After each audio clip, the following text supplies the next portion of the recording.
For years, Sergeant Hollis and his men twisted the law into a weapon. They patrolled not to protect, but to dominate, mocking, humiliating, and driving out anyone who didn't fit their vision of who belonged.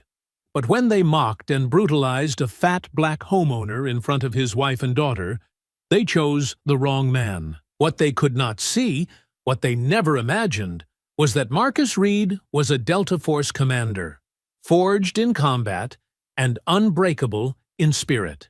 The sneers died on their lips as realization struck. They had provoked a soldier trained for war, and war was exactly what they were about to get. Before we go any further, comment where in the world you are watching from, and make sure to subscribe, because tomorrow's story is one you don't want to miss.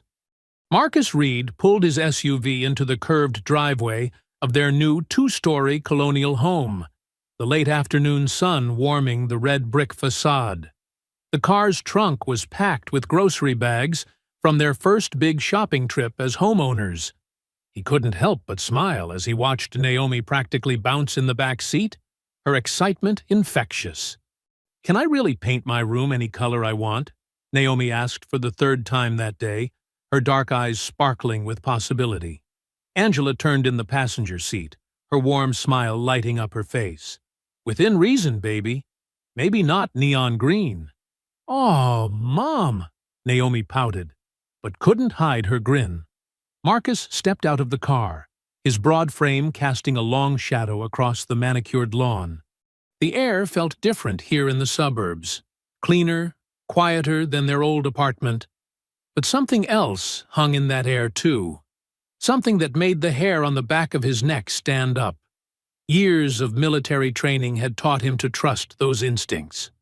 Across the street, a white couple working in their garden suddenly became very interested in their flower beds. An elderly man walking his dog crossed to the other side of the street, his pace quickening. Two women pushing strollers whispered to each other, their eyes darting toward the reeds before hurrying along.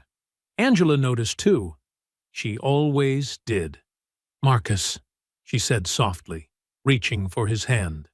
"We belong here," he said firmly, squeezing her fingers. He pulled the deed from his jacket pocket, the paper still crisp and official. "This is our home now." They began unloading groceries, plastic bags rustling as they made trips between the car and the front door. Naomi insisted on carrying the lighter bags, determined to help. "Just think," Angela said, balancing 3 bags on one arm while fumbling with her keys. "No more sharing a bedroom with all your stuffed animals, baby girl." "I'm going to make a reading corner," Naomi declared. "With pillows and fairy lights and everything?" Marcus watched his daughter's enthusiasm, his chest tight with pride and determination. This was why he'd worked so hard, saved every penny, fought through all the extra paperwork, and lost applications. His family deserved this. A home of their own, a safe neighborhood, good schools. The deed felt heavy in his pocket. He'd read it a dozen times, checking and double-checking every detail. The property was theirs, fair and square, no matter how many neighbors pretended not to see them. "Did you see Mrs. Thompson next door?" Angela whispered as they unpacked groceries in the kitchen. "She was watering her plants when we pulled up. The second she saw us, she went inside and closed all her curtains." Marcus placed a protective hand on her shoulder. "Give them time. They'll get used to us." "Dad!" Naomi called from the living room. "Can we get a swing set for the backyard? Jenny at school has one with a slide and everything." "We'll see, Princess," he answered, watching her explore the empty room, testing which floorboards creaked. Her joy made all the suspicious stares worth it. Angela lined up cereal boxes in the pantry, her movements precise but tense. "I just want her to be happy here, to feel welcome." "She will be," Marcus assured her, though his tactical mind was already mapping escape routes, security weak points, potential threats. Old habits died hard. "We all will be." They continued unpacking, their voices echoing in the empty rooms. Naomi ran up and down the stairs, claiming different spots for her toys and books. The house slowly began to feel more like theirs with each item they put away. "Remember our first apartment?" Angela asked, wrapping her arms around Marcus's waist. "That tiny studio with the leaky ceiling?" He chuckled, the sound rumbling in his chest. "And the neighbor who played accordion at 3 a.m.? Look how far we've come," she said softly. Marcus pulled out the deed again, running his fingers over their names printed in black ink. Angela Reed. Marcus Reed. Property owners. Home owners. The American dream made real through sheer determination and years of sacrifice. "I'm going to check out my room again," Naomi announced, thundering up the stairs. "I need to measure where my bookshelf will go." "Don't run in the house," Angela called after her, but she was smiling. Marcus watched his daughter disappear upstairs, then turned to his wife. "Thank you for believing in this." "In me. Always," Angela replied, reaching up to touch his cheek. "This is our home now. No one can take that from us." They stood together in their new kitchen, surrounded by half-unpacked groceries and endless possibility. The late afternoon light streamed through the windows, painting golden rectangles on the hardwood floors. For a moment, everything felt perfect. Then red and blue lights suddenly flooded the kitchen, harsh and jarring against the warm sunlight. The sound of tires screeching to a halt on their driveway shattered the peace. Multiple car doors slammed in quick succession. Angela's hand found Marcus's arm, gripping tight. "Marcus?" His body tensed, combat instincts kicking in as he assessed the situation. Through the windows, he could see at least 3 police cruisers, their lights painting the neighborhood in alternating crimson and azure. Officers were emerging, hands already on their weapons. "Naomi!" Angela called out, her voice tight with fear. "Come down here, baby, right now." Their daughter appeared at the top of the stairs, eyes wide. "Mom? Dad? What's happening?" The flashing lights kept pulsing, turning their dream home into a nightmare disco of red and blue. Marcus could see neighbors emerging from their houses, watching the scene unfold with a mixture of curiosity and something that looked disturbingly like satisfaction. Through the window, Marcus watched as 6 officers fanned out across his front yard, their hands hovering near their weapons. Leading them was Sergeant David Hollis, a tall man with cold eyes and graying temples. His posture radiated contempt as he surveyed the house. "Get out here," Hollis's voice boomed across the yard. "All of you, outside, now!" Marcus stepped onto his front porch, Angela close behind him with Naomi clutching her hand.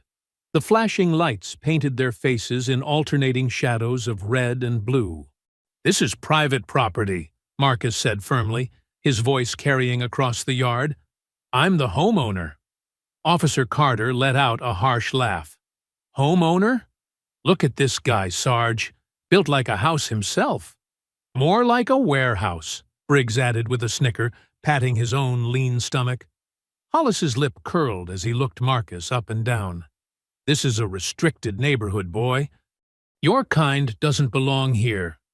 The word boy hit Marcus like a physical blow, but he kept his composure. Angela's fingers dug into his arm as neighbors gathered on their lawns to watch. "I have the deed right here," Marcus said, pulling out the document. "We bought this house legally. Everything's in order." Hollis snatched the paper, barely glancing at it, before crumpling it in his fist. This is obviously fake. Probably printed it at the library." "That's ridiculous!" Angela spoke up, her teacher's voice sharp with indignation. "We have every right to be here." Carter stepped closer, leering at Angela. "Pretty uppity for a squatter, aren't you, sweetheart?" "Leave my mom alone!" Naomi shouted, though her voice trembled. Briggs made a show of looking around the yard, probably casing the place for their whole crew. "These people travel in packs, you know." "That's enough," Marcus growled, his military training warring with his need to stay calm. "My family lives here now. Check the records if you don't believe me. Oh, we'll check something all right, Hollis sneered. Carter, Briggs, secure the suspects. They're trespassing on private property. Everything happened at once. Carter grabbed Angela, slamming her face down against the hood of the nearest police car. Briggs shoved Naomi roughly aside, sending her stumbling onto the grass. Two other officers rushed Marcus, driving their knees into his back as they forced him to the ground. The concrete scraped Marcus's cheek as they ground his face into the driveway.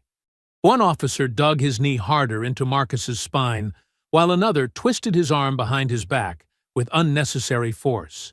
"Stop resisting!" Carter shouted, though Marcus hadn't moved. "Please!" Angela cried out, as they cuffed her hands behind her back. "Our daughter is watching!" Hollis walked over to where Marcus lay pinned. "Not so big now, are you? Should have known your place."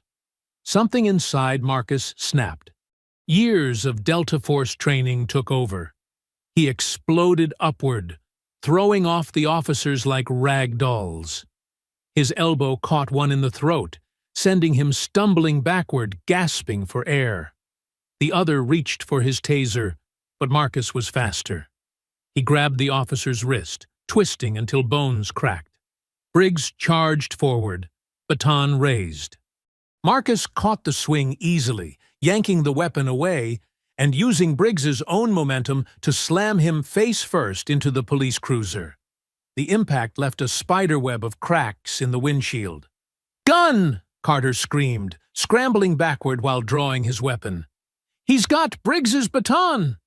Two more officers raised their firearms, forming a semicircle around Marcus. Hollis pulled his own weapon, aiming it at Marcus's chest. "Give me a reason," Hollis snarled. "Just one reason." Angela had managed to slip free in the chaos. She ran to Naomi, wrapping her arms around their daughter and pulling her close.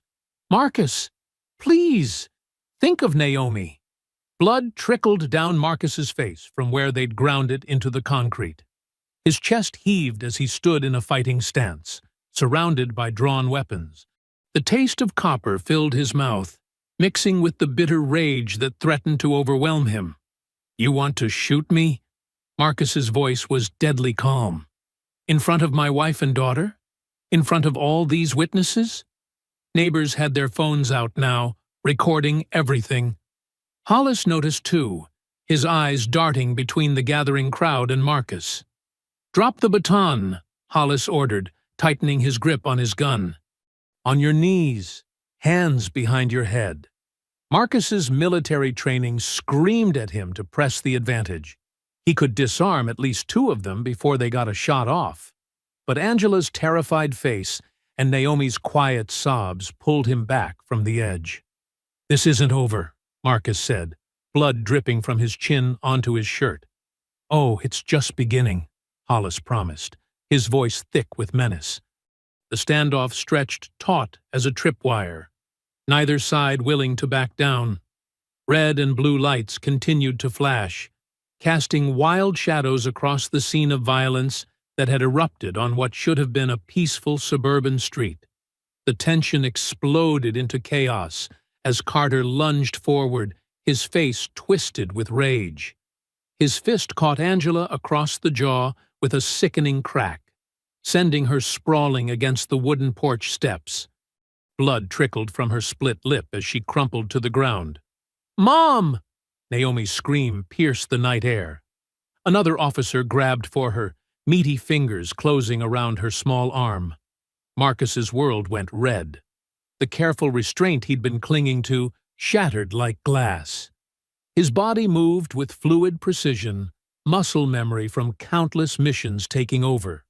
Carter barely had time to register the blur of movement before Marcus's fist connected with his sternum, driving the air from his lungs. The screen door splintered as Marcus drove Carter through it, head first. The metal frame twisted and bent, and Carter's body went limp as he crashed onto the porch in a shower of torn mesh and broken wood. Briggs fumbled for his holster, eyes wide with panic. Marcus closed the distance in 2 steps, catching the officer's gun hand and wrenching it backward. The sharp crack of breaking bone cut through the chaos, followed by Briggs's high-pitched scream. His gun clattered uselessly to the ground as he clutched his mangled arm. Jesus Christ! Another officer charged forward, nightstick raised. Marcus caught the swing easily, using the man's momentum to drive him face first into the porch railing. Wood splintered on impact, and the officer slumped to the ground, blood streaming from his broken nose. They kept coming, and Marcus kept moving. His size belied his speed, each movement precise, each strike devastating. An elbow to a throat here, a knee to a kidney there. Bodies dropped around him like autumn leaves, the yard filling with groaning officers clutching various broken parts. The laughter and racist taunts had died away, replaced by grunts of pain and shocked whispers. The neighbors who had gathered to watch stood in stunned silence, phones still recording as the man they'd dismissed as just another target systematically dismantled an entire police squad. How? Carter wheezed from his position on the porch, blood streaming from his nose and split lip. You're just a fat... He coughed, spitting red onto the wooden boards. How can you move like that? Marcus stood in the center of the carnage, chest heaving. His knuckles were split and bleeding, his shirt torn at the shoulder. But his eyes remained sharp, focused, scanning for the next threat, even as the remaining officers backed away. This is impossible, Briggs moaned, cradling his broken arm. Nobody fights like this. Nobody! Hollis had retreated to his cruiser, gun still drawn but hands visibly shaking. The contempt in his eyes had been replaced by something else. Fear. Marcus reached slowly into his back pocket, movements deliberate. Several officers flinched, expecting another attack. Instead, he pulled out his wallet and removed a worn ID card. You wanted to know who I am? His voice carried across the suddenly quiet yard. He held up the ID, letting the porch light catch the distinctive insignia. Commander Marcus Reed, Delta Force, retired. The silence that followed was deafening. One of the officers, who had been reaching for his taser, let his hand drop limply to his side. Another took an involuntary step backward. Delta! Carter's voice cracked as he tried to push himself up from the splintered remains of the screen door. You're... Impossible, Hollis whispered, but the tremor in his voice betrayed his cracking confidence. The man they'd dismissed as an easy target, had mocked for his size, was one of the most highly trained soldiers in the world. Marcus moved to Angela's side, helping her gently to her feet. She leaned against him, touching her split lip with trembling fingers. Naomi ran to them both, wrapping her arms around their waists and burying her face against Marcus's shirt. Still want to question my papers? Marcus's voice was deadly calm as he stared down Hollis. Still want to tell me I don't belong here? The officers, who could still stand, had backed away to their cruisers, leaving their injured colleagues scattered across the yard and porch. The neighbors continued filming, their phones capturing every moment of the shocking revelation. Carter tried to crawl toward his dropped weapon, but his arms gave out, and he collapsed back onto the porch boards with a wet cough. Briggs had curled into a fetal position, whimpering softly as he clutched his shattered arm. Hollis's voice faltered as he looked at his broken men, then back at Marcus. The Delta Force ID still gleamed in the artificial light, a damning testament to their catastrophic mistake. This isn't what? Marcus's quiet question carried more menace than any shout. Isn't going according to plan? Isn't the outcome you expected when you decided to terrorize my family? Angela pressed closer to his side, her hand finding his. Blood from her split lip had stained the collar of her shirt, but her eyes burned with the same defiant fire as her husband's. Naomi looked up at them both, her young face tear-streaked but determined. The porch light cast harsh shadows across the scene, broken bodies, splintered wood, and at the center, a family standing unbroken, the Delta Force insignia catching the light like a promise of retribution to come. The morning sun cast long shadows across the driveway as Marcus loaded empty paint cans into his truck. The front porch still bore the scars of last night's violence: splintered wood, torn screen mesh, and dark stains that wouldn't wash away easily. "I'll be back in an hour," he called to Angela, who stood in the doorway with an ice pack pressed against her swollen lip. "Just need to grab supplies to fix this mess." Naomi peeked around her mother's hip. "Can I come?" Marcus shook his head gently. "Not this time, baby. Stay with your mama." He didn't say what they all knew. It wasn't safe for her to be out alone with him right now. The local hardware store was mostly empty when Marcus arrived. He could feel the cashier's eyes following him as he loaded his cart with wood planks, screws, and a new screen door. The morning news played on a small TV behind the counter, and Marcus caught glimpses of his own face on the screen. "That'll be $247, the cashier said, voice tight with barely concealed hostility. His name tag read, Dave. Marcus handed over his credit card. Dave held it like it might bite him. "Saw you on the news," Dave muttered, swiping the card with deliberate slowness. "They say you put 6 officers in the hospital." "That's not what happened." Marcus kept his voice level, though his jaw clenched. "Yeah? Video shows different." Dave thrust the receipt at him. "We don't need your kind of trouble around here." Marcus wanted to argue, to explain, but he'd learned long ago that some minds couldn't be changed. He loaded the supplies into his truck in silence, his back straight, despite the weight of suspicious stares from other customers. The sight of 3 squad cars parked in front of his house made his stomach drop. Angela stood on the porch, arms crossed, while 2 uniformed officers Marcus didn't recognize from last night blocked her path to the door. "Marcus Reed?" A man in a suit stepped forward, holding up a badge. "Detective Wilson, Internal Affairs. We have some papers for you." Marcus parked carefully, his movements measured as he stepped out of the truck. "What kind of papers?" "You're being charged with 6 counts of felony assault on law enforcement officers, resisting arrest, and criminal trespassing." Wilson's tone was clipped, professional. "We have witness statements confirming you attacked officers without provocation during a routine property check." "Without provocation?" Angela's voice cracked with disbelief. "They attacked us! We have proof! The neighbors were filming everything!" Wilson's smile didn't reach his eyes. "No videos have been submitted to evidence.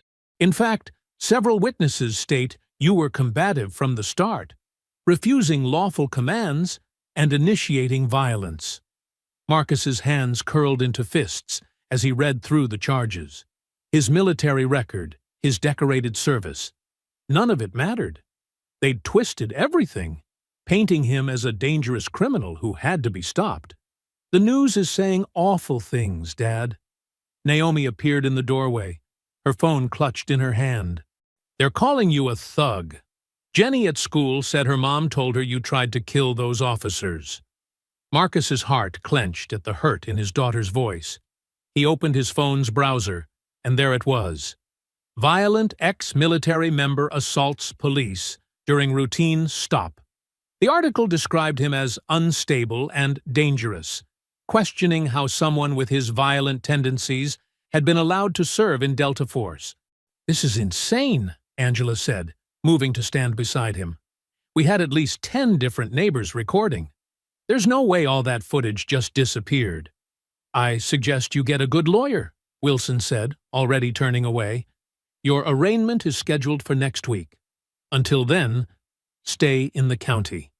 He paused, looking back with cold eyes. "And pray none of those officers die from their injuries."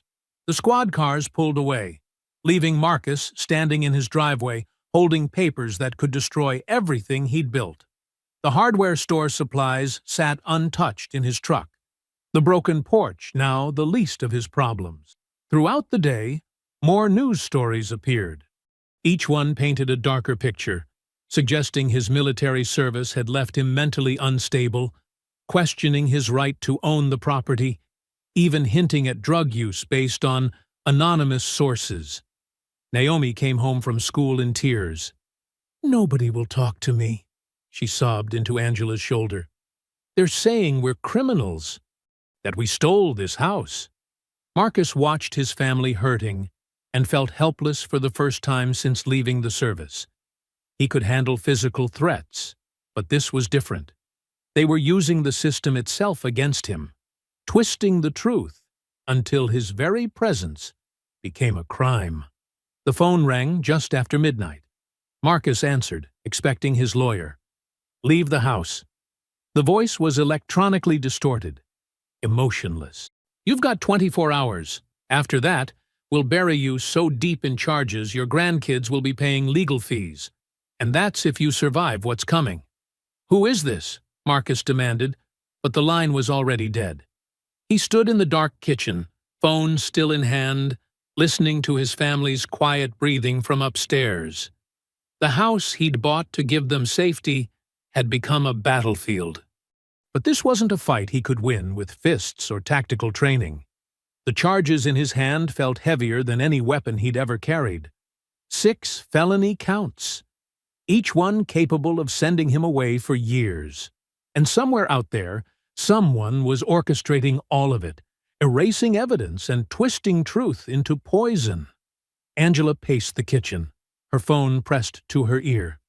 "Yes, tomorrow at 10 works perfectly. Thank you, Ms. James."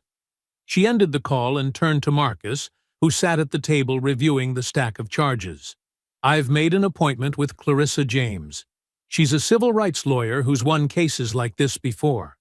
Marcus didn't look up. "We can't afford a fancy lawyer, Angela. She's taking our case pro bono." Angela pulled out a chair and sat beside him. "Marcus, look at me. We need help. These charges, they're trying to bury you." The next morning, they drove downtown to a modest office building. The elevator creaked as it carried them to the 3rd floor, where a simple door read, "James Legal Services, Civil Rights Division." Clarissa James stood as they entered, her sharp eyes taking in every detail. She was younger than Marcus expected, but carried herself with the confidence of someone who had fought many battles in the courtroom. "Mr. and Mrs. Reed," she gestured to the chairs across from her desk. "I've reviewed the preliminary charges, but before we discuss those, there's something you need to know about your property." She pulled out an old yellowed newspaper from her desk drawer. The date read June 15th, 1963. "Your home sits on what used to be the New Hope Baptist Church grounds. It was burned down during what the papers called civil unrest, but what was actually a calculated racist attack." Marcus leaned forward, studying the grainy black and white photo of a church engulfed in flames. "I've never heard about this." "Because they buried it." Clarissa's voice hardened. 17 people died that night. The church had been organizing voter registration drives. Local officials, including law enforcement, were involved in the attack. Afterward, they seized the land through what they called urban renewal. Angela's hand found Marcus's. "And now? Now, that land is worth millions due to development plans. Plans that certain people have invested heavily in." Clarissa spread out more documents. "The same families that helped cover up the massacre still hold power in this city. The current police captain? His grandfather was sheriff during the burning." Marcus felt something cold settle in his gut. "The charges aren't about last night at all, are they?" "No." Clarissa shook her head. "They never intended to protect the law. You're a threat because you own land that holds their secrets. Land soaked in blood they'd rather forget." She pulled out more recent documents. "Look at these property records. Every time a black family has tried to buy in that area, they've faced harassment, false charges, mysterious accidents. You're just the latest target." "But we have the deed," Angela protested. "We bought it legally." "Through a blind listing," Clarissa explained. They didn't know who was buying until you showed up. Now they're scrambling to force you out before anyone starts asking questions about the land's history. Marcus stood, pacing the small office. So what do? We fight. Clarissa's eyes blazed. I've been building a case about this land for years, but previous families were scared away before we could get to court. With your military background and clean record, you're their worst nightmare, someone who won't be easily intimidated. They're trying to paint me as violent, unstable. Marcus gestured to the charge papers. Exactly. They're following their old playbook. Discredit, criminalize, destroy. Clarissa leaned forward. But here's what they don't know. I found relatives of the church victims. They're willing to testify about what really happened. We can expose everything. Angela squeezed Marcus's hand. It's not just about our home anymore, is it? No, Clarissa confirmed. It's about justice that's 6 decades overdue. That evening, Marcus stood in his front yard as sunset painted the sky blood red. He stared at the ground beneath his boots, thinking of the church that once stood there, of the people who died fighting for their rights. The soil seemed to whisper with memories of that violent night. This land has ghosts, he whispered, understanding now why the air felt heavy with more than just summer heat. The crash of breaking glass shattered the quiet. Marcus spun toward the sound as Angela screamed from inside. A rock lay among glittering shards on their living room floor. Across its surface, someone had spray-painted a single word in red. Get out. Marcus picked up the rock, its weight familiar in his hand. He'd faced bullets and bombs in war zones, but this was different. This wasn't just a threat to his life, but an attempt to erase history itself, to bury truth under layers of lies and violence. Through the broken window, he could see his neighbors' houses, lights burning behind drawn curtains. How many knew the truth about this land? How many had helped maintain the silence for generations? Angela appeared beside him. Naomi clutched close. What are we going to do? Marcus turned the rock over in his hands, the spray paint still wet enough to stain his fingers red. In the distance, a police siren wailed, but he knew they wouldn't come. Not to help anyway. They were part of a system designed to keep certain stories buried, certain people in their place. The next morning's sun revealed an ugly surprise. Thick black letters marred the white garage door. Go home, outsider. The paint was still tacky, done sometime before dawn. Marcus stood in his driveway, fists clenched, studying each hateful letter. Naomi pressed against Angela's side, her small fingers gripping her mother's shirt. Why do they keep doing this, Mom? Before Angela could answer, police sirens wailed. 2 cruisers pulled up, Officers Hollis and Carter stepping out with smug grins. They made a show of examining the garage door, exchanging knowing looks. Probably did it himself, Hollis announced loudly. These types always want to play victim. Carter snickered. Yeah, spray painting your own house for sympathy? Pretty desperate. Marcus kept his voice steady, though anger burned in his chest. You going to take a report, or just stand there making accusations? Report? Hollis pulled out his notepad with exaggerated slowness. Sure thing. Let's see. Suspect description matches homeowner. Approximately 6 feet tall, heavy-set black male. That's enough. Angela stepped forward, shielding Naomi. Our daughter has to see this hatred every day. You're supposed to protect and serve. Carter's grin widened. Serve? Oh, we're serving something, all right. Serving notice that you folks might want to consider moving somewhere more appropriate. Marcus felt his military training kick in, the calm focus before combat. You threatening my family, officer? Threatening? Hollis raised his eyebrows in mock surprise. Just offering friendly advice. Shame if something happened to that pretty little girl of yours at school. Kids can be so cruel. Angela pulled Naomi closer, her face pale with fury. Get off our property. Public sidewalk, ma'am. Carter tapped his badge. We go where we want. They lingered another 15 minutes, making notes and laughing, before finally driving away. Marcus immediately pulled out his phone to document everything, including their badge numbers. I need to get Naomi to school, Angela said quietly. Then I have to teach. Marcus nodded, but worry gnawed at him. Their daughter hadn't said a word since the officers arrived. His concern proved justified. 3 hours later, his phone rang. Angela calling from the school. You need to come, she said, her voice tight with tears. Now. He found them in the guidance counselor's office. Naomi sat curled in a chair, tears streaming down her face.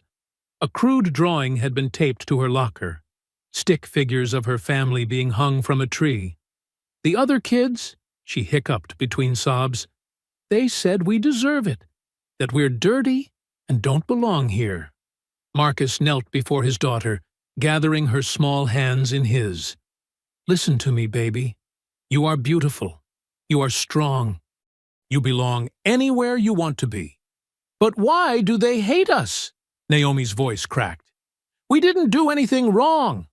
Angela started to respond, but her phone buzzed. She stepped into the hallway to answer it. When she returned, her face was ashen. That was the principal, she said flatly.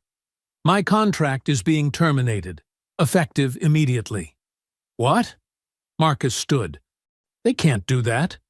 Apparently, they've received numerous parental complaints about my aggressive attitude and inappropriate political views in the classroom.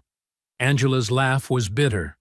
Translation, I wouldn't stay quiet while they tormented our daughter. Naomi's sobs grew louder. Marcus pulled both his wife and daughter into his arms, feeling them shake with grief and rage. Other teachers passed by the office window, averting their eyes. Later that night, after finally getting Naomi to sleep, Marcus and Angela sat at their kitchen table. The garage door slur was still visible through the window, a dark reminder of their new reality.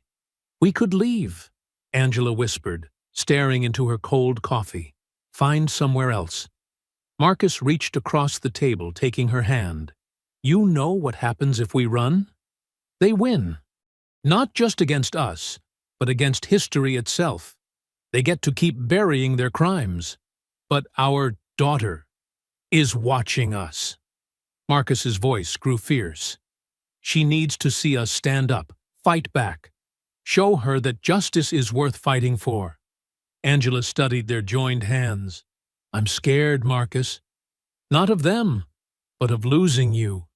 These people, they have power, connections. They could destroy everything we've built. Marcus stood, pulling Angela into his arms. Through the window, he could see police cars creeping past their house again, a constant reminder of the forces aligned against them. Let me tell you something about power, he said softly. Real power isn't about badges or money or who your grandfather was. Real power is standing your ground when everything tells you to run. Real power is fighting for what's right, even when it costs you everything. Angela pressed her face into his chest. They're trying to break us. Then they picked the wrong family. Marcus's voice hardened with determination. You think I survived Delta Force training, fought in 3 war zones, just to let some racist cops and corrupt politicians drive us from our home? They want to erase history? We'll shine a light so bright they can't hide anymore. Angela pulled back, searching his face. What are you going to do? Marcus's jaw set in a hard line. They want a war? He looked at the garage door, the broken window, thought of Naomi's tears and Angela's lost job. They picked the wrong man. Marcus sat in his darkened home office, surrounded by screens showing camera feeds from around the house. He'd installed them strategically. Doorbell camera, garage angles, hidden units in trees. Every approach was covered. The footage played in real time, casting a blue glow across his face as he logged the patrol patterns. "Third pass tonight," he muttered, noting the timestamp as another cruiser rolled by. Their headlights swept across his walls before fading into darkness. His phone buzzed. Jorge calling. "Got those records you asked for," Jorge said without greeting. "You're not going to like what I found." Marcus leaned back in his chair. "Hit me." Pulled land deeds going back 50 years. That whole neighborhood used to be owned by black families. Church, too. After the '64 massacre, properties started changing hands for almost nothing. 10, 20 cents on the dollar. Forced sales? More like fabricated sales. Found cases where owners signed over deeds while they were verifiably dead or in jail. Police reports from the time show a pattern. Harassment, arrests on bogus charges, mysterious fires. Sound familiar? Marcus watched another patrol car creep past. History repeating itself. "Gets worse," Jorge continued. "Traced the money. Shell companies bought up everything, then sat on it for decades. Now they're flipping to developers for millions. Guess who owns shares in those companies? City officials? Bingo. Police pension fund, too. Half the department's retirement depends on that land staying quiet. And white." Marcus rubbed his temples. "That's why they're so desperate to push us out. We're not just neighbors they don't want. We're threats to their retirement. Your house, specifically," Jorge added. "It sits on what used to be the church property. If anyone starts digging into that history, their whole scheme falls apart." Marcus pulled up the property records on his computer. "Send me everything you found. I need proof. Already encrypted and headed your way." "But Marcus," Jorge paused. "These people killed to keep this quiet before. They'll do it again." "I know. That's why I'm gathering evidence." Marcus clicked through his camera feeds. Been tracking their movements, photographing every interaction. Building a case they can't bury. Smart, but be careful who you trust. That politician you mentioned? Found his name on some interesting documents. Marcus leaned forward. "Which ones? Development permits? Rezoning applications? He's been fast-tracking everything, overriding historical preservation laws. Gets a nice consulting fee for his trouble." A movement on one of the screens caught Marcus's attention. A patrol car parked down the block, lights off. Officer Carter stepped out, checking his phone. "Got to go," Marcus said. "Carter's up to something." He ended the call and grabbed his gear. Small camera, night vision monocular, radio scanner. Years of military surveillance had taught him how to move unseen, how to track targets without being spotted. Carter walked to Joe's Diner 2 blocks away. Marcus followed, staying in shadows, using parked cars for cover. Through the diner's windows, he saw Carter slide into a booth across from a well-dressed man, City Councilman Davidson. Marcus positioned himself near a partially open window, setting up his camera. The diner was mostly empty, their voices carrying clearly. "This is taking too long," Davidson said, stirring his coffee. "The developers are getting nervous." Carter leaned forward. "We're applying pressure." His wife lost her job. Kids being isolated at school. Standard procedure. Not good enough. That land needs to be clear by end of quarter. The longer he stays, the more chance someone starts asking questions about the original owners. "What about an accident?" Carter suggested. "House fire, maybe? Insurance would pay him off. Everyone wins." Davidson shook his head. "Too risky. He's not some random family. Ex-military, connections. We need him to leave voluntarily." "Then let us handle it our way," Carter insisted. "We'll push him out, just like the others." Marcus's hands tightened on the camera. He'd suspected corruption, but hearing it so casually discussed made his blood boil. These men saw his family as an inconvenience, his home as an obstacle to their profits. He photographed their meeting, recorded their conversation. Every piece of evidence strengthened the case he was building, but it also confirmed what he'd feared. This wasn't random harassment. It was a coordinated campaign, backed by people with power and resources. As Carter and Davidson finished their meeting, Marcus slipped away, moving through back alleys until he reached home. He uploaded the new evidence to his secure server, then sent copies to Jorge. Checking his cameras again, Marcus watched more patrol cars circle his block. They thought they were hunting him, wearing him down. But he was the one gathering intelligence, documenting their moves, building a case that would expose decades of corruption. Let them watch, he thought. Let them think they had the upper hand. He'd learned in Delta Force that the best way to defeat a powerful enemy was to let them underestimate you while you studied their weaknesses. A message from Jorge popped up. Got the files. This is big, Marcus. Could take down half the city government. Good, Marcus typed back. Keep digging. I want every connection, every dirty deal. He looked at the photo of his family on his desk. Angela's proud smile, Naomi's innocent joy. They deserve to live without fear, to build a future without shadows of the past threatening to swallow them. Another patrol car rolled by, slower this time. Marcus didn't flinch from the spotlight that swept across his window. Let them come, he thought. Let them scheme and threaten. He had truth on his side, and he knew from experience. Truth was the deadliest weapon against corrupt power. Marcus pulled into his driveway well past midnight, muscles aching from hours of surveillance. The house was dark except for the kitchen light. Angela always left it on when he worked late. He killed the engine, savoring the quiet moment before heading inside to his family. Movement caught his eye, shadows shifting between parked cars. His combat instincts screamed danger. Before he could react, dark figures emerged from all sides. 5 men in black masks, tactical gear. Not random thugs. Their movement showed training. Should have taken the hint, Reed, one growled, voice muffled behind his mask. Marcus stayed in the car, mind racing through options.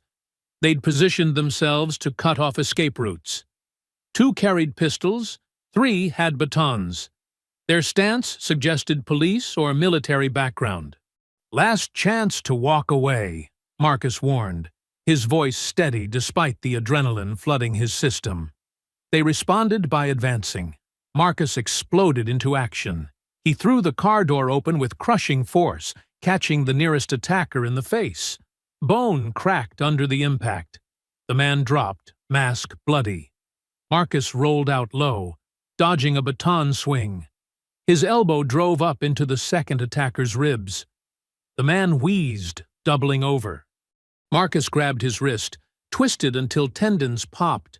The baton clattered to the pavement along with a howl of pain. Gunfire cracked the night. Marcus dove behind his car as bullets punched through metal.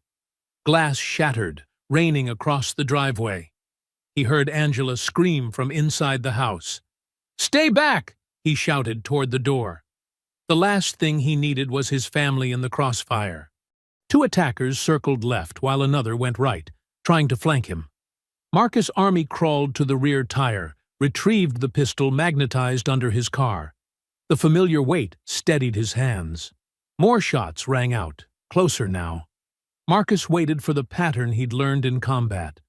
Most shooters fired in predictable bursts. The split-second pause after 3 rounds was his opening. He pivoted around the trunk, squeezing off 2 precise shots. The first struck a knee, dropping 1 gunman.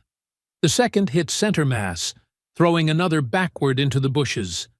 The remaining attacker fired wildly, shattering the car windows above Marcus's head. He rolled under the spray of bullets, came up inside the man's guard.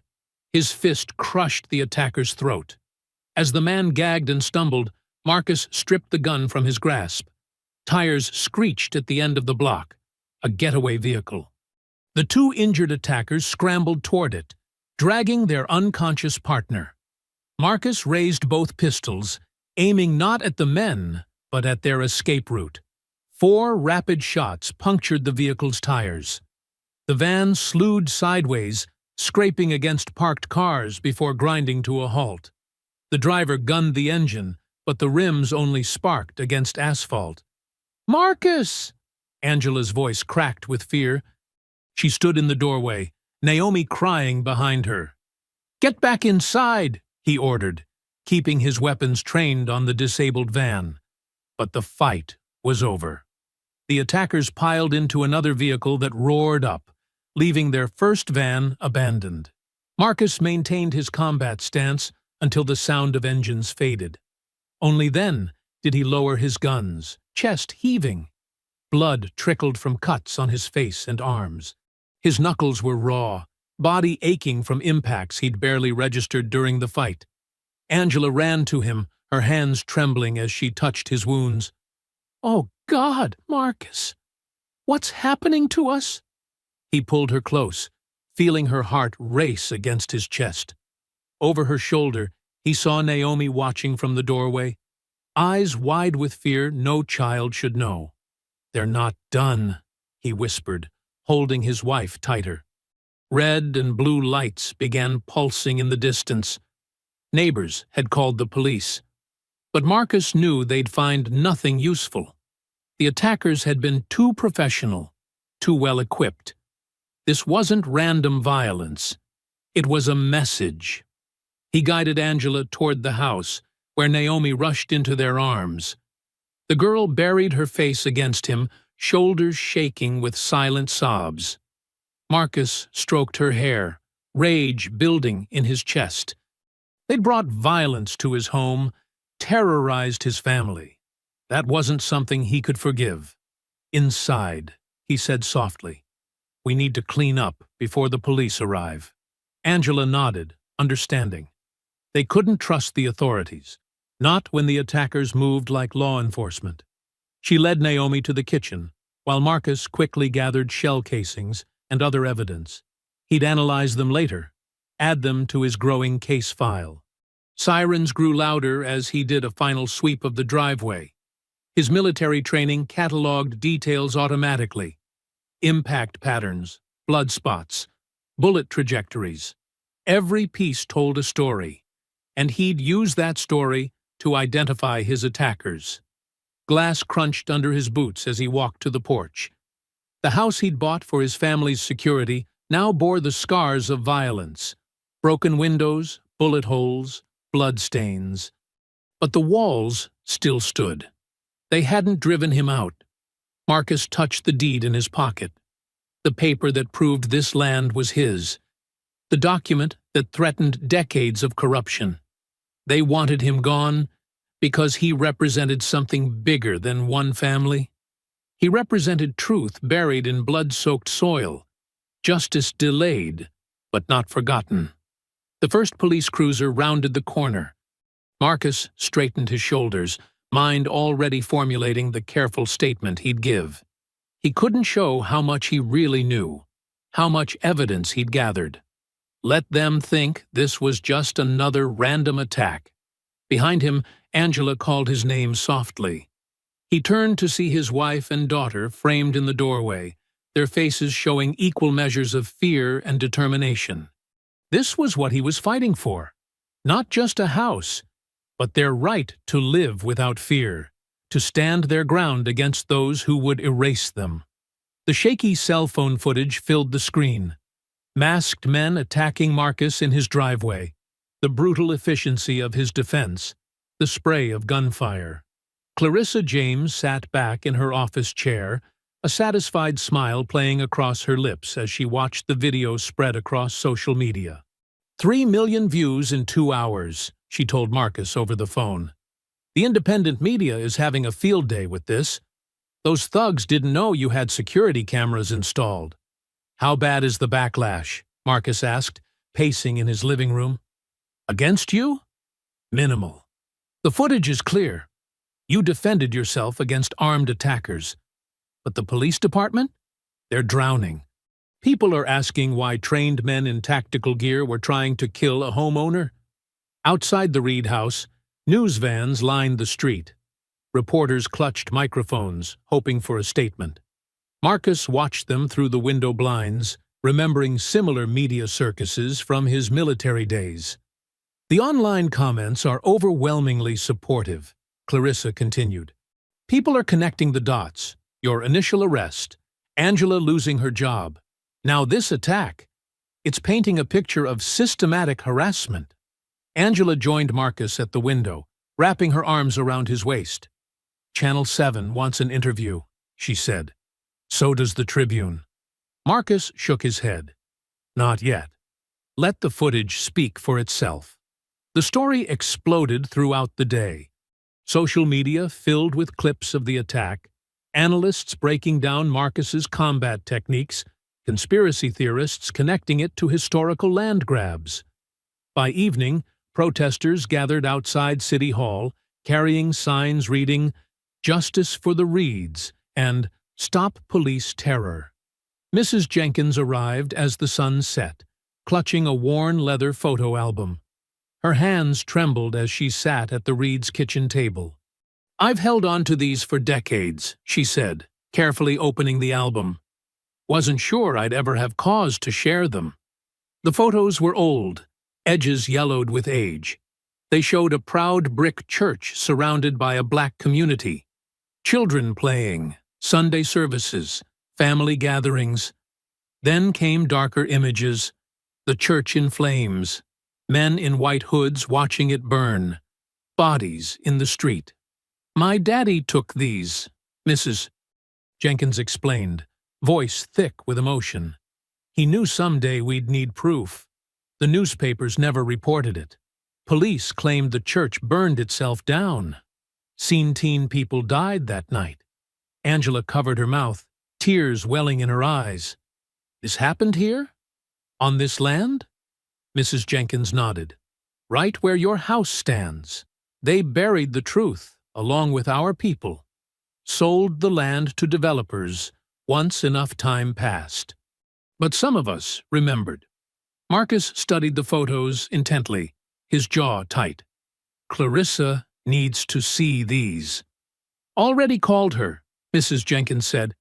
"She's bringing a photographer to document everything. The press is hungry for this story now, all those years of corruption coming to light." As if on cue, Marcus's phone buzzed with a text from Clarissa. Major news networks picking up the story. City officials refusing to comment. Police chief calling emergency meeting. Outside, the crowd of protesters had grown. Their chants echoed through the neighborhood. No more cover-ups, no more fear. Angela watched from the kitchen window as more people arrived, many carrying candles. "The whole city's watching now," she said softly. "They can't keep pretending this isn't happening." Mrs. Jenkins patted her hand. "Sometimes the truth needs a little help breaking free. Your husband's fight brought it all to the surface." Marcus's phone kept buzzing. Journalists, activists, even politicians seeking comments. He ignored them all, focused on the historical photos. Each image was a piece of evidence, a brick in the wall of truth they were building. "The land records Jorge found," he said suddenly. "They'll match the dates on these photos. We can prove the city seized this property illegally after the massacre." Clarissa arrived an hour later, a professional photographer in tow. She moved like a whirlwind, documenting everything, cross-referencing dates and names. Her eyes gleamed with the thrill of the hunt. "This is it," she declared. "The smoking gun. We can prove decades of institutional corruption, all leading to the attacks on your family. The city's house of cards is about to collapse." Through the window, they could see news helicopters circling overhead. The protest had swelled to fill the street. People of all races stood together, demanding answers, demanding justice. Angela hugged Marcus from behind, resting her head against his broad back. "Maybe we can win this," she whispered. "Maybe all this pain means something." He covered her hands with his, drawing strength from her touch. The weight of history pressed down on them, not just their own struggle, but the forgotten victims whose stories were finally emerging. Mrs. Jenkins smiled at them from across the table, her eyes bright with unshed tears.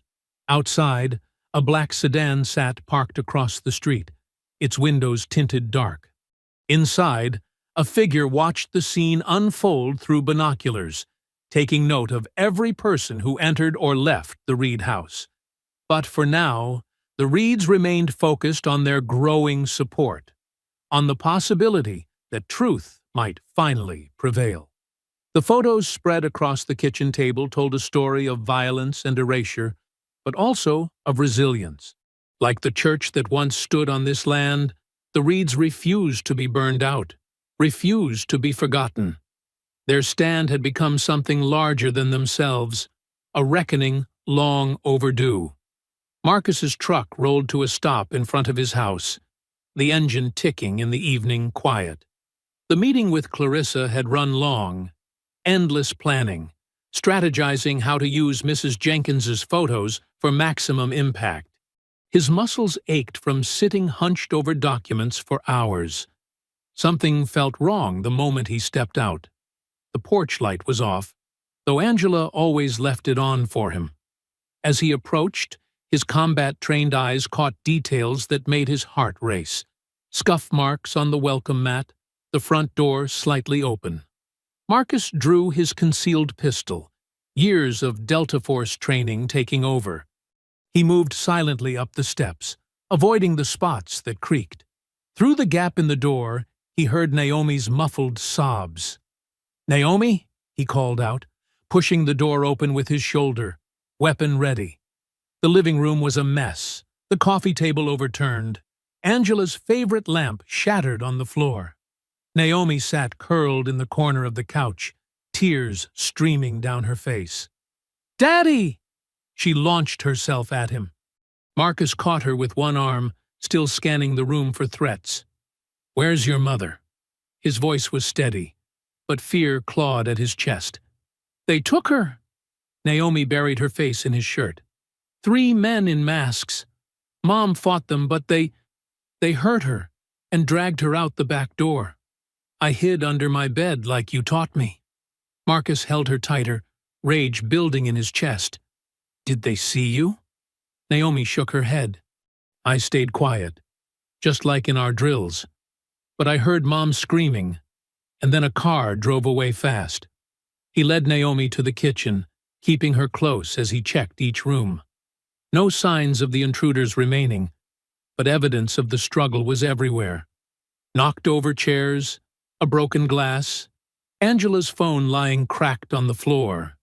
"Good girl," he murmured, smoothing Naomi's hair. "You did exactly right. I'm going to call for help." A harsh electronic chirping cut through the air. Both jumped. On the kitchen counter sat a cheap burner phone that hadn't been there before. Marcus picked it up carefully, putting it on speaker. "Hello, Reed." Sergeant Hollis's voice dripped with smug satisfaction. "Missing something?" Marcus's hand tightened on the phone. "If you've hurt her, she's alive. For now." Background noise suggested Hollis was in a moving vehicle. "Whether she stays that way depends on you. Back off. Drop the investigation. Tell your lawyer friend to bury those photos. Let me talk to her." A pause, then Angela's voice, strained but defiant. "Marcus, don't you dare!" Her words cut off in a pained gasp. "That's enough, family reunion," Hollis said. "You have 1 hour to make a public statement, withdrawing all allegations. Say you faked the assault footage. Admit you're squatting on private property. And if I don't, your wife disappears. Maybe we find her body in a few weeks, maybe never. Either way, you'll live knowing her death is on your hands." Marcus's voice went deadly quiet. "You're making a mistake, Hollis." "No, you made the mistake thinking you could win this fight. 1 hour, Reed. The clock's ticking. The line went dead. Marcus set the phone down carefully, his hands trembling with controlled fury. Naomi pressed against him, sniffling. Are they going to kill Mom? Marcus knelt, taking her small hands in his. No, baby, I'm going to find her. But I need you to be brave a little longer. Can you do that? She nodded, trying to put on a strong face just like her father. What are you going to do? First, I'm calling Jorge. You'll stay with his family. They have the best security system in town. He was already dialing. Then I'm going hunting. While waiting for Jorge, Marcus moved efficiently through the house. He pulled a heavy black duffel from the attic, equipment he'd hoped never to need again. Body armor, night vision goggles, tactical gear from his Delta Force days. Naomi watched from the doorway as he checked weapons and loaded magazines. Are you going to hurt them? Marcus paused, looking at his daughter. She was too young to carry this weight, to understand the violence men like Hollis brought into the world, but she was also too smart for lies. They hurt our family, he said carefully. They took your mother. Sometimes bad people only understand one language. Jorge arrived in 15 minutes, armed and alert. His wife Carmen immediately wrapped Naomi in a hug. My house is a fortress, Jorge assured Marcus. Security cameras, motion sensors, armed response. She'll be safe. I know. Marcus hugged Naomi tight. Be good for Carmen. I'll bring Mom home soon. As Jorge's car pulled away, Marcus returned to his preparations. The rage he'd been controlling crystallized into cold, tactical focus.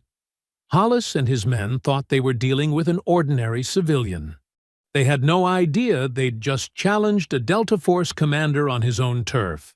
He knelt in the kitchen, holding Angela's broken phone, remembering her smile that morning. The familiar weight of combat gear settled onto his body like a second skin. In his mind, he was already mapping infiltration routes, analyzing enemy positions, preparing for war.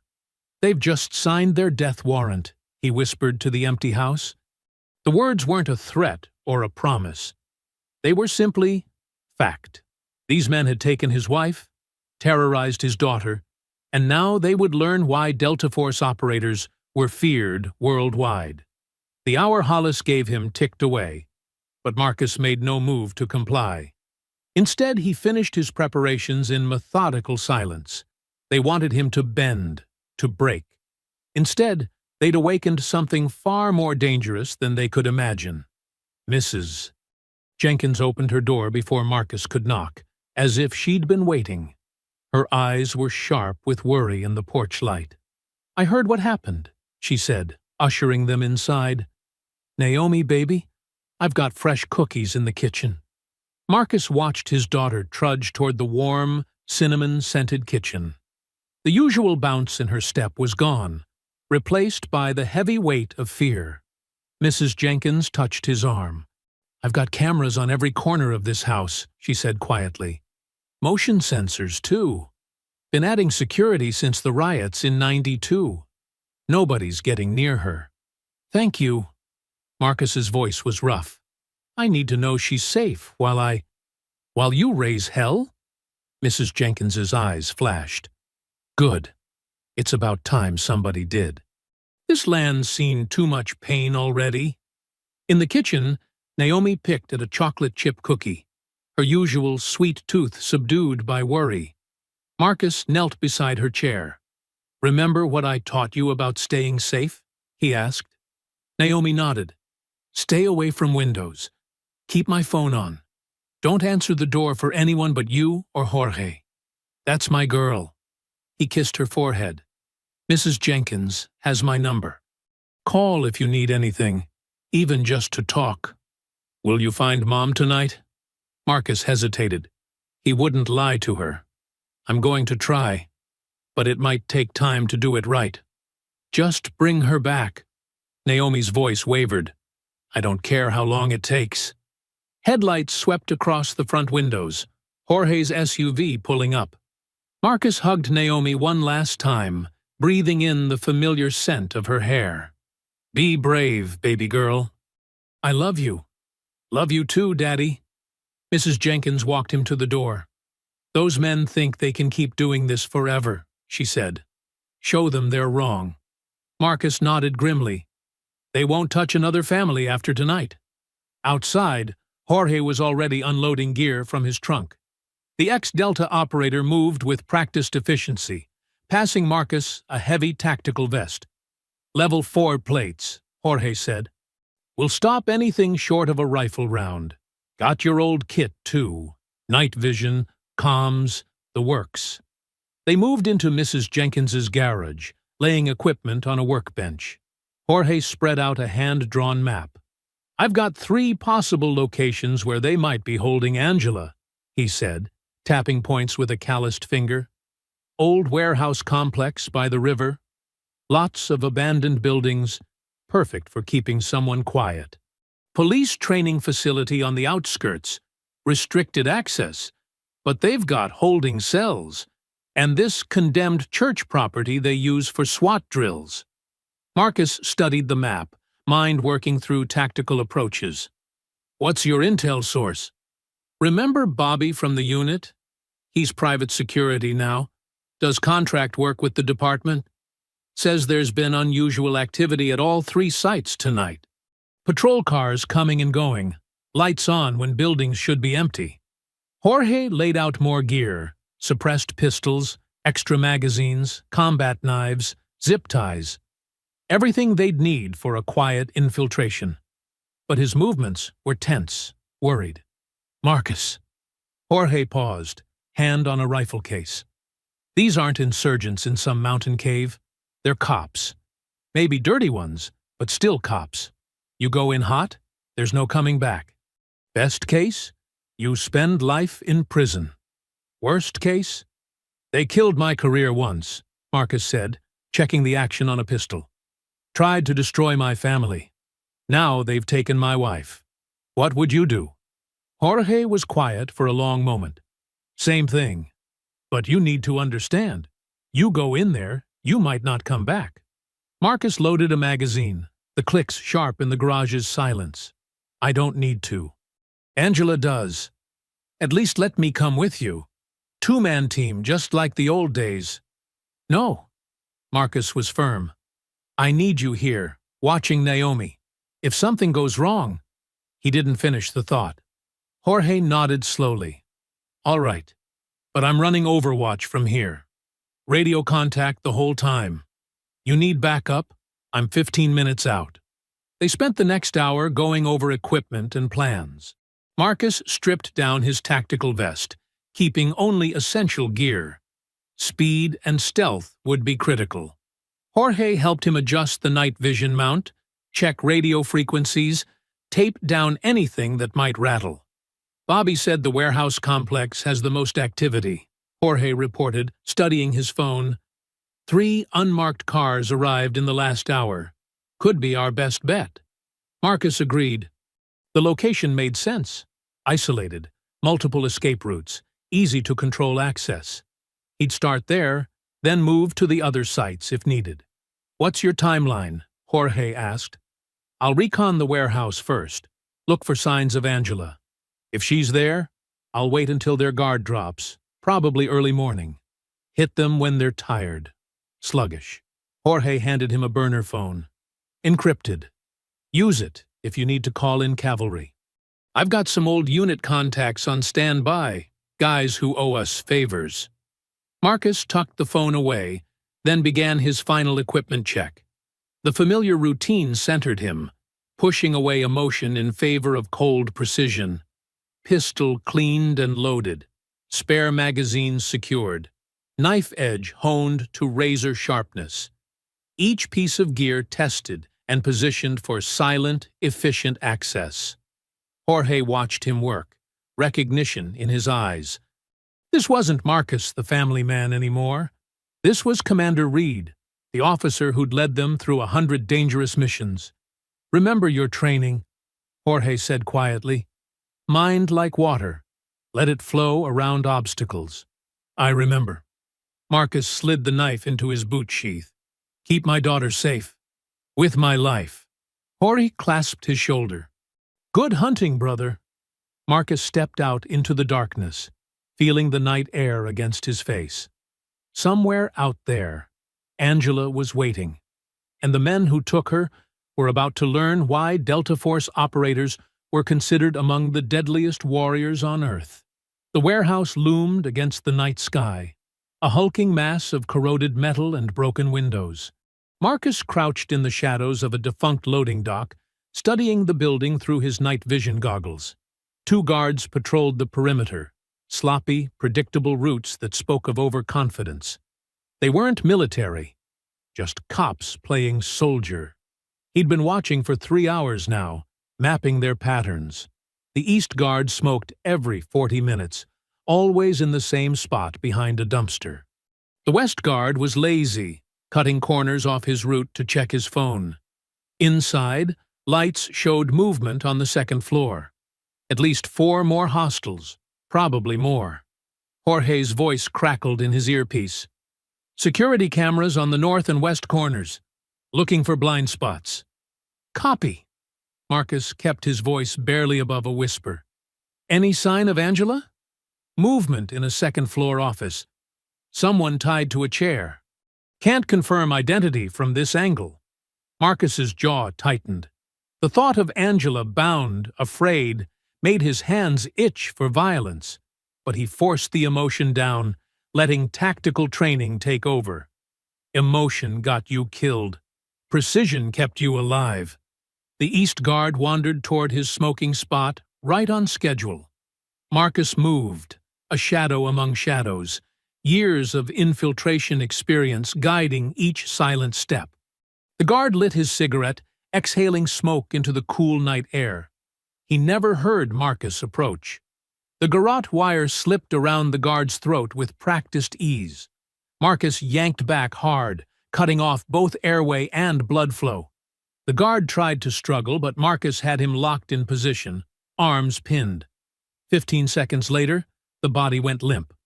Marcus lowered the guard quietly, zip-tied his hands and feet, and secured the weapon. One down, he keyed his radio twice, the signal for Jorge to loop the security camera feed. "You're clear for 2 minutes," Jorge confirmed. "West Guard approaching your position." Marcus melted back into darkness, circling behind storage containers. The 2nd Guard rounded the corner, eyes fixed on his phone's glowing screen. Amateur. Marcus let him pass, then struck. Piano wire whispered from its hiding place in his sleeve. One smooth motion, and it was around the guard's neck. This one fought harder, trying to slam Marcus against the wall. But Marcus had leverage and experience. He rode the guard's momentum, maintaining the chokehold until unconsciousness claimed another victim. "Guards neutralized," Marcus whispered into his radio. Moving to infiltration point. A rusted fire escape offered access to the 2nd floor. Marcus tested each rung carefully, distributing his weight to prevent metal fatigue sounds. The window at the top was already broken. No need to risk noise cutting glass. Inside, the warehouse air was thick with dust and decay. Marcus moved like a ghost across rotting floorboards, years of training guiding his feet to avoid creaks and groans. Voices drifted from down the hall. 2 men complaining about the late shift. A television droned somewhere. 3 hostiles in the break room, Jorge reported. 1 more roaming the halls. Target still confirmed in North Office. Marcus drew his suppressed pistol, holding it ready as he advanced. The roaming guard appeared at the end of the hall, yawning. One gentle squeeze of the trigger, and a subsonic round took him in the thigh. Before he could cry out, Marcus closed the distance and drove a knee into his solar plexus. A sharp strike to the base of the skull, and another hostile was unconscious. The office door was ahead. Light spilled from beneath it, along with the sound of someone pacing. Marcus pressed his ear to the wood, listening intently. One set of footsteps, occasional muttering. Single hostile. He was reaching for the handle when Jorge's urgent whisper came through. Movement from the break room. One hostile headed your way. Marcus melted into an alcove just as heavy boots approached. The guard passed within inches, keys jingling at his belt. He reached for the office door. Time slowed. Marcus could take him now, but the noise might alert the others. Wait too long, and he'd enter the office, possibly threatening Angela. Decision points compressed into microseconds. The guard opened the door. Marcus's heart clenched at what he saw inside. Angela sat tied to a chair, her face bruised but her eyes blazing with defiance. She was alive. She was whole. Relief warred with rage at the sight of her injuries. The guard stepped into the room, raising his gun. Time for another chat, Mrs. Reed. Marcus tensed, ready to strike. But he had to time this perfectly. One wrong move, and Angela would be at risk. His muscles coiled like springs as he prepared to burst into action. He knew what would come next. Disarm, disable, secure. Just like 100 other missions. But this one was different. This one was personal. Every fiber of his being focused on the next crucial moments that would determine his wife's fate. The guard took another step toward Angela, weapon trained on her head. Marcus could see the tremor in the man's hand. Another amateur trying to play tough. That weakness would be his undoing. Angela's eyes suddenly widened, looking past the guard toward the doorway. She'd seen Marcus's shadow. The guard started to turn, his gun beginning to shift targets. Marco's grip tightened on his weapon. The next few seconds would determine everything. Marcus exploded into motion. The guard barely had time to register the shadow behind him before Marcus's hand clamped down on his gun arm. In one savage twist, bone cracked like dry wood. The guard's scream was cut short by Marcus's elbow, smashing into his temple. The gun clattered to the floor as the guard crumpled. But the brief noise was enough. Shouts erupted from down the hall, followed by the piercing wail of an alarm. Multiple hostiles incoming, Jorge warned through the radio. At least 15 heat signatures converging on your position. Marcus yanked a knife from his boot and sliced through Angela's restraints. Can you walk? I can run, she said, rubbing her wrists.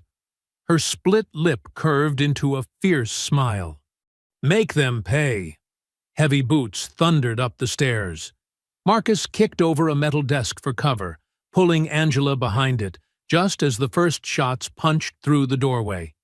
He counted the muzzle flashes, 4 shooters in the hall, more coming up behind them. Stay low, he ordered, then popped up to return fire. His first shot caught an officer in the shoulder, spinning him into his companions. The second round shattered a fire extinguisher on the wall, filling the corridor with obscuring white powder. Carter's voice rose above the chaos. Push forward! Don't let them escape! Marcus reached into his tactical vest and pulled out a flashbang grenade. Cover your ears, he told Angela. The device bounced into the hallway, followed by screams of "Grenade!" Then thunder and lightning filled the world. Disoriented officers stumbled in the smoke and powder. Marcus moved through them like a ghost, each shot precise and brutal. One took a round through the knee. Another caught an elbow to the throat. Carter appeared through the haze, firing wildly. Marcus's return shot caught him in the thigh, dropping him with a howl of pain. This way! Marcus grabbed Angela's hand, leading her toward the emergency stairs. But more cops were flooding up from below, filling the stairwell with gunfire. Back! They retreated into the office as bullets chewed the doorframe. Marcus spotted Briggs among the attackers, face pale with terror. Their eyes met. Briggs turned and ran, shoving past his fellow officers in his desperation to escape. Coward! Someone shouted after him. But Marcus was already moving, using the chaos to his advantage. He pulled a smoke grenade from his vest and rolled it down the stairs. Dense gray clouds billowed up, providing cover. "Fire in the hole!" An officer's warning came too late.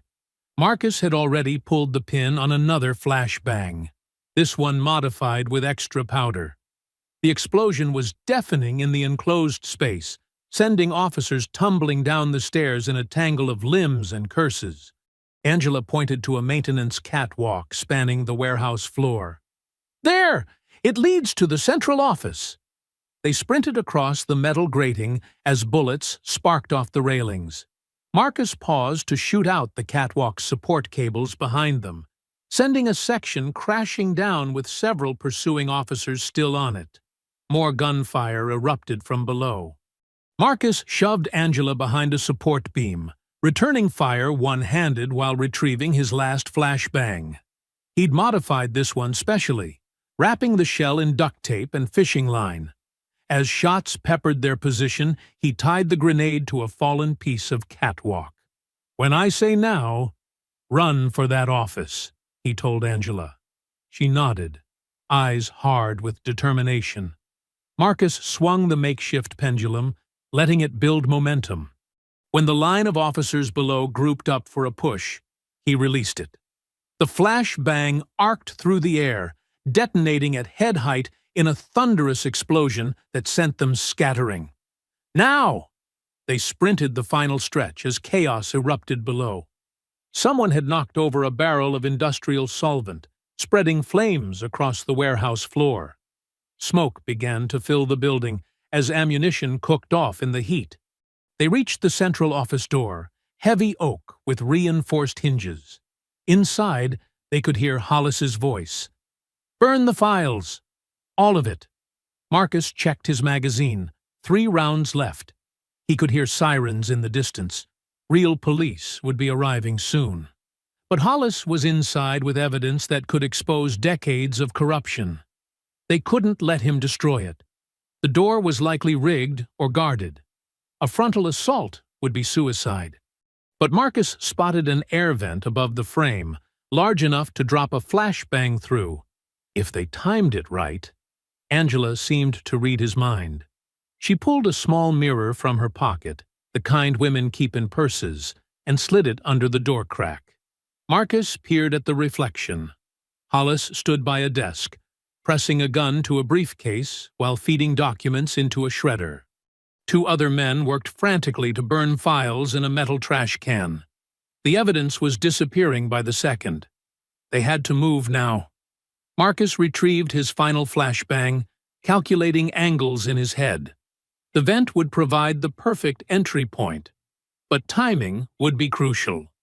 One mistake, and Hollis might shoot the briefcase, destroying their best chance at justice. Somewhere in the burning warehouse below, Carter was still screaming in pain. The sprinkler system activated, sending water cascading through the smoke. Steam began to fill the upper level as Marcus prepared for the final breach. He met Angela's eyes, saw the same determination there that burned in his own heart. Whatever came next, they would face it together. Marcus raised the flashbang, ready to end this fight once and for all. Marcus braced himself, then kicked the vent cover loose. The flashbang dropped through, but before it could detonate, Hollis's mocking voice rang out. "I know you're out there, Reed. Come face what's coming to you like a man." Marcus hesitated, finger on the trigger mechanism. Angela touched his arm and shook her head. Hollis would be expecting the flashbang now. "Your wife wants to see you," Hollis called. "Don't keep her waiting." Marcus's jaw clenched. He'd have to change tactics. Keeping his voice steady, he responded, "Open the door, Hollis. Let's talk." "That's more like it." Keys jingled, and the heavy door swung open.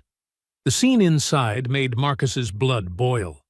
Angela sat bound to a chair, her face bruised but her eyes blazing with defiance. Hollis stood behind her, pressing a gun to her head. Councilman Grayson worked frantically at a paper shredder while another officer fed documents into a burning trash can. "You think you're a hero?" Hollis sneered, his finger tightening on the trigger. You're just another dead black man. Drop your weapon." Marcus slowly placed his gun on the floor, his other hand sliding behind his back where his phone was already streaming. Jorge had set up the connection. Everything happening now was broadcasting live to thousands of viewers. The mighty Delta Force commander, Hollis continued, reduced to breaking into private property. What would your military buddies think? They'd wonder why a police sergeant is helping cover up a massacre, Marcus replied, his voice carrying clearly for the stream. How many families did you drive out, Hollis? How many homes did you steal? Shut up! Hollis pressed the gun harder against Angela's temple. You don't know anything. I know your grandfather led the mob that burned down that church. I know you and Grayson have been running this scam for years, using cops to terrorize black families, then flipping their properties for profit. Grayson's hands froze over the shredder. Hollis, shut him up! But Marcus kept talking, making sure every word was captured by the stream. The massacre, the land theft, the corruption. It's all documented in that briefcase. That's why you're so desperate to destroy it. I said shut up! Hollis's face had turned purple with rage. That's when Marcus made his move. The flashbang he'd palmed earlier flew through the air, detonating in a thunderous explosion of light and sound. In the chaos, Marcus surged forward. His first strike knocked the gun from Hollis's stunned grip. The second was a savage elbow that sent the sergeant staggering back. Marcus spun, blocking a wild punch from the other officer and driving his knee into the man's solar plexus. Hollis recovered faster than expected, drawing a hunting knife from his boot. The blade slashed through the air where Marcus's throat had been a second before. They circled each other, two predators locked in a deadly dance. I'm going to gut you like a pig, Hollis snarled, lunging forward. Marcus deflected the thrust, but Hollis's follow-up slash opened a line of fire across his forearm. The sergeant pressed his advantage, driving Marcus back with a flurry of strikes. But Marcus had fought better men in worse places. He caught Hollis's wrist on the next attack, twisting until tendons popped. The knife clattered to the floor. Before Hollis could recover, Marcus's head snapped forward, crushing the sergeant's nose in a spray of blood. Movement caught his eye, Grayson reaching for a pistol on the desk. Marcus snatched up Hollis's dropped knife and threw it in one fluid motion. The blade sank deep into the councilman's shoulder, pinning him to the wall with a scream of pain. Hollis tried to tackle Marcus from behind, but years of hand-to-hand combat had honed the veteran's instincts. He shifted his weight, using Hollis's momentum to slam him face first into the metal filing cabinet. Before the sergeant could recover, Marcus drove his knee into the man's kidney, then wrapped an arm around his throat in a crushing hold. The whole city is watching. Marcus growled in Hollis's ear as the sergeant thrashed helplessly. They're seeing exactly who you are. Blood poured from Hollis's broken nose as he gasped for air. You can't prove. Check his phone, Angela called out, having worked one hand free from her restraints. He's streaming everything. Hollis's eyes widened with sudden understanding. His struggles became desperate, but Marcus's grip was unbreakable. The sergeant's face turned purple, then began to go slack as unconsciousness took him. Marcus released the hold, letting Hollis crumple to the floor. He retrieved his gun and trained it on Grayson, who still hung pinned to the wall by the knife in his shoulder.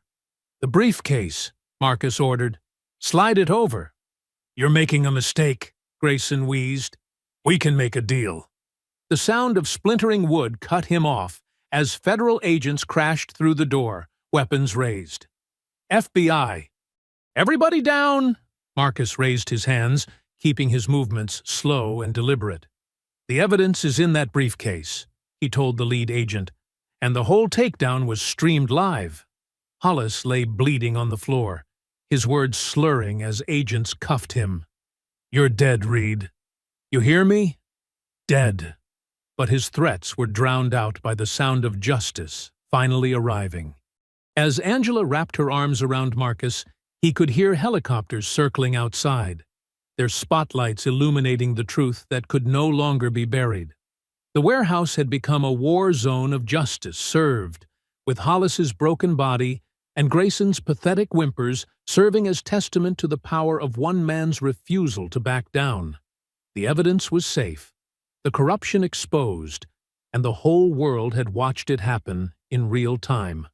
Days after the warehouse takedown, Marcus stood with Angela and Naomi in front of their TV, watching the news unfold. The morning light filtered through their newly repaired windows as helicopter footage showed a line of police officers being led out of the precinct in handcuffs. 17 officers arrested in connection with the decades-long corruption scandal, the reporter announced. The camera zoomed in on Hollis's bruised face as federal agents guided him into a waiting vehicle. His nose was still swollen from Marcus's headbutt. "Look at him now," Angela said, her arm around Naomi's shoulders. "Not so tough without his badge and gun." The footage cut to Councilman Grayson's perp walk. His tailored suit couldn't hide the bandage bulging under his shoulder where Marcus's knife had struck. Protesters lined the street, their signs demanding justice and accountability.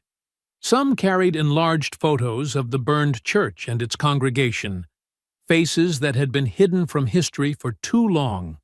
The documents recovered from Councilman Grayson's briefcase detail a systematic campaign of intimidation and property theft dating back to the 1960s massacre, the reporter continued.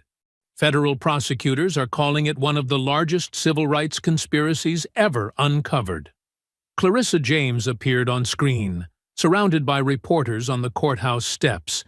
Her voice rang with triumph. Today proves that justice cannot be buried. Not under threats, not under lies, and not under decades of silence. The truth always finds its way to the light. The camera panned across the crowd. Mrs.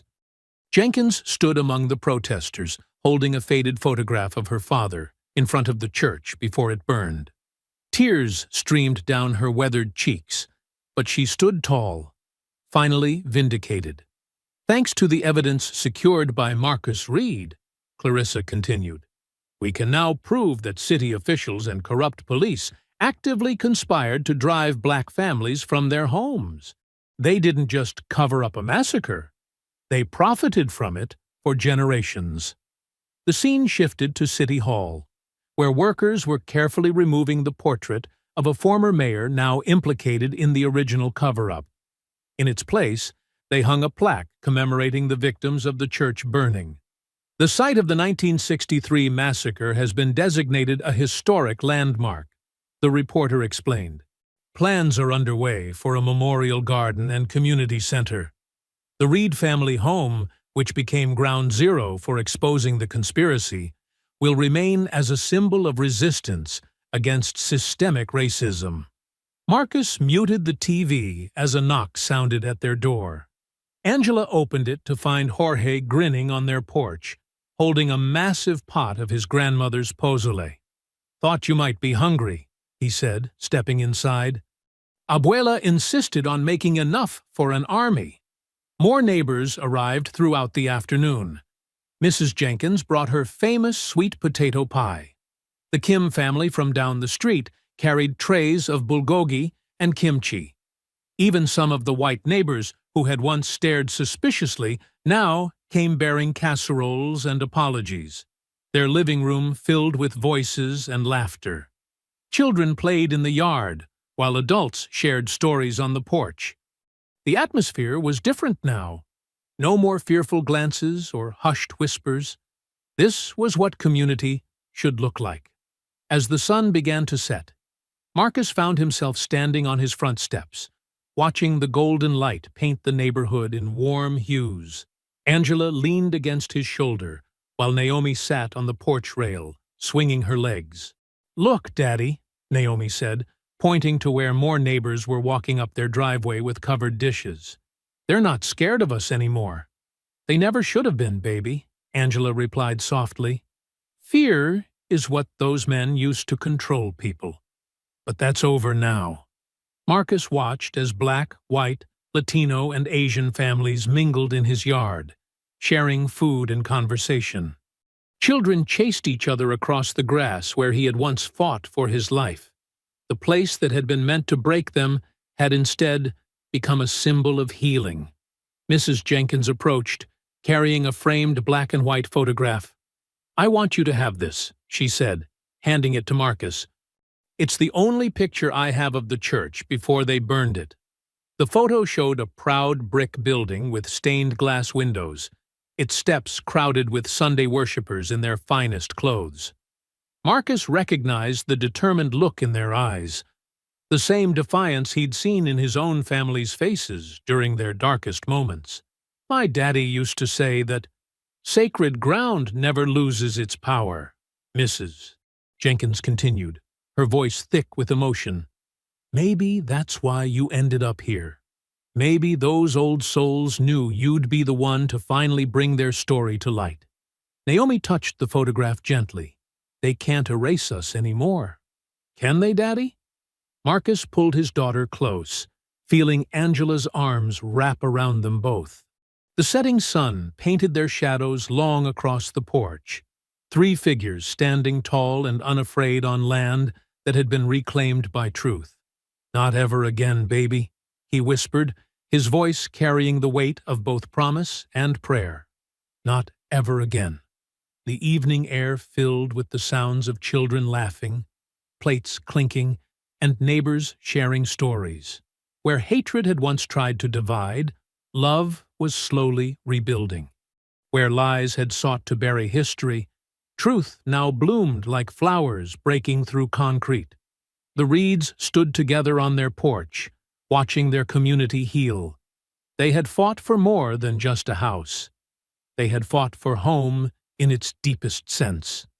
A place where all people could stand in dignity, where the past was honored, and where justice finally found its voice.